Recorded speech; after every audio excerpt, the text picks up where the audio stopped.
How we doing, muggers? Well, I finally got around to putting the engine back in the JCB 3C. So for you that have seen the video before, you'll know that got the JCB 3C Mk3 powertrain. But when I dropped the oil out, I wasn't quite happy. I just found some contamination, metal and filings and whatever. So we had the engine out, and the decision was taken to rebuild it. On further investigation, you see this needs doing and that needs doing, and you think, right, well, so I thought we've got a full rebuild going on here. But with everything else I've got going on, and work and bits and bobs, I haven't got the time. I didn't want to get the engine all stripped out and then spread around and then have to wait, weeks till I get a chance to go and do the next bit. And then, I want it done, dusted. Even if I rebuilt and stood, covered over in the shed, it doesn't worry me, as long as it's all done in one go. So what I did is I gave Simon a call over at Vickery Plant Spares in Lutterworth, Leicestershire. Now, them boys, they know the stuff right from the old early JCBs right up to the modern stuff, and they carry no end of spares and whatever. And they've got guys there that, you say, were sort of brought up on the newer stuff, but you've got guys there that cut the teeth on the old 3C series, the Mark 2s and Mark 3s. So they know those diggers and those engines inside out. So I just said, look, get on with it, just do everything. And they did. They fully rebuilt the engine. I'm talking crank, heads, pistons, valves, the lot. Plus I got a test house facility, so they ran it up to make sure it's all done, absolutely fantastic. So we got the engine back a few months ago, and I just haven't had time to do it. But a few days ago, we got the chance to put it in, and then over the last few days, I've been just sort of getting it all jointed up, tweaked and done whatever, to try and get it running again. So have a look at this.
Silence. Going in, aren't they? Yeah. But these two bolts are a different space into them going that other direction. Yeah. So this is the drive off the crank straight through to the pump, and that's the main hydraulic pump on the front there, isn't it? Yeah.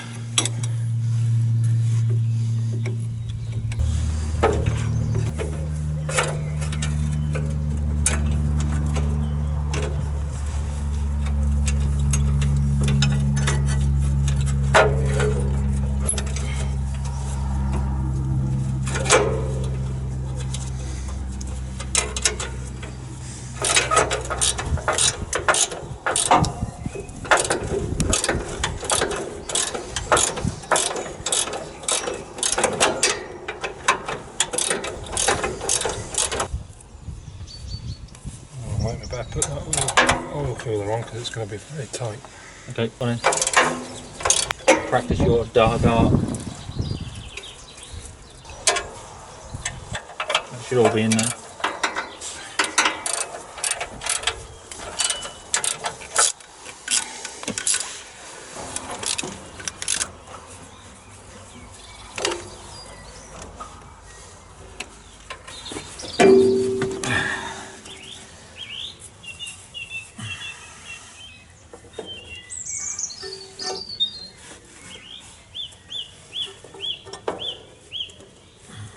Right, just so you know, this is sort of day 2, got a bit more time, so I've swapped the manifold on from the one we had for testing. I put the original type on, which has got a further elbow throw, brings the exhaust across further to its original position. Got new gaskets obviously on here, and just tighten it up slowly. So we'll give that a go.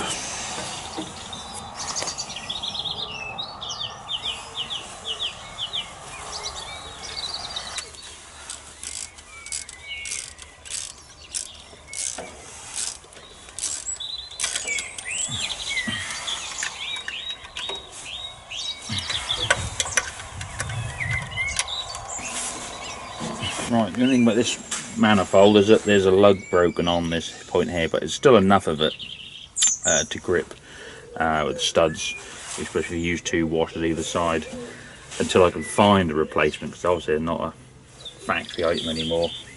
So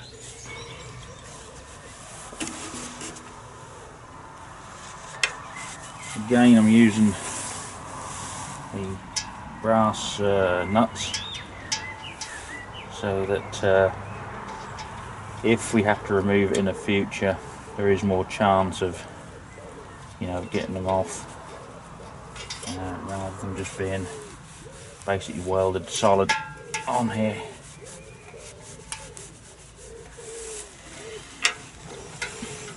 Right, well, there it is. Let's get some spanners on there now and tighten it up and see how that goes.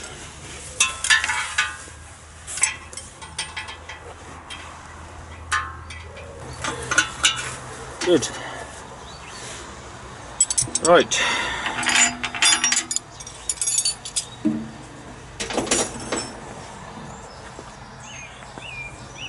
Well, in theory, go through the appropriate hole.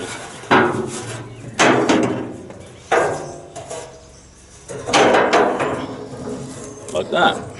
Not too bad at all. Not too bad at all. Good. Glad about that. Once we adjusted the bonnet a little bit, that'll be even better. Right, well, what I'll do first is I'm going to pull the stop out and just turn the engine over just to get some oil up there.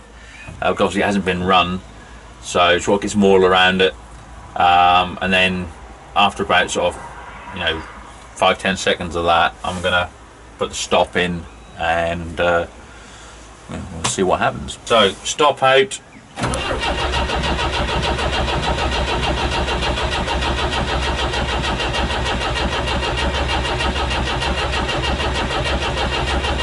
Right, let's see how that goes. stop back in.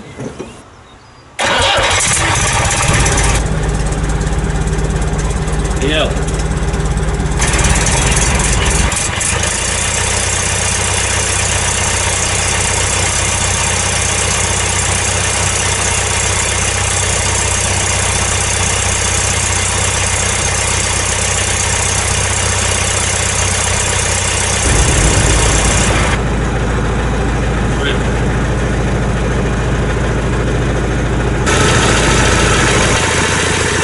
We'll have a bit of a look, make sure everything's okay.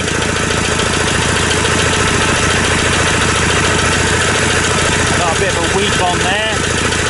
So it's top seal, I think.